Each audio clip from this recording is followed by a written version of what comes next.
Sahabat-sahabat Kristus, suatu sukacita besar di surga kita dapat berjumpa dalam saat teduh hari ini.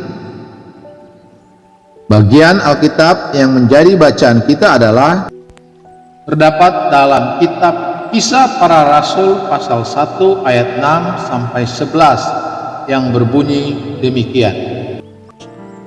Maka bertanyalah mereka yang berkumpul di situ, Tuhan, maukah Engkau pada masa ini memulihkan kerajaan bagi Israel? jawabnya, Engkau tidak perlu mengetahui masa dan waktu yang ditetapkan Bapa sendiri menurut kuasanya. Tetapi kamu akan menerima kuasa kalau Roh Kudus turun ke atas kamu, dan kamu akan menjadi saksiku di Yerusalem dan di seluruh Yudea dan Samaria dan sampai ke ujung bumi. Sesudah ia mengatakan demikian, terangkatlah ia disaksikan oleh mereka, dan awan menutupnya dari pandangan mereka. Ketika mereka sedang menatap ke langit waktu ia naik itu, tiba-tiba berdirilah dua orang yang berpakaian putih dekat mereka, dan berkata kepada mereka, Hai orang-orang Galilea, mengapakah kamu berdiri melihat ke langit? Yesus ini yang terangkat ke surga meninggalkan kamu, akan datang kembali dengan cara yang sama, seperti kamu melihat dia naik ke surga.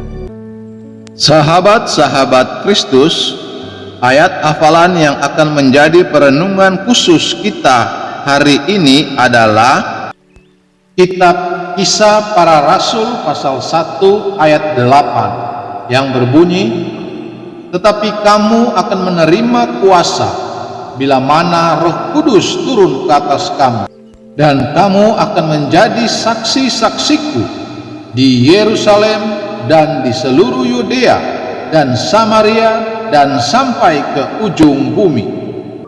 Sahabat-sahabat Kristus, mari kita merenungkan bagian ini di bawah tema bila mana dia turun. Sahabat-sahabat Kristus, pada setiap hari Minggu Pentakosta dimulai sejak tahun 2000, orang-orang percaya dari semua negara dan denominasi gereja berkumpul di berbagai tempat dalam gerakan Hari Doa Sedunia untuk berdoa bagi dunia. Raja kemuliaan, datang dan selesaikanlah karyamu di kota, masyarakat, dan bangsa kami. Gerakan ini didasarkan pada teladan persekutuan doa para rasul setelah Yesus Kristus naik ke surga. Ayat 13-14 bacaan kita.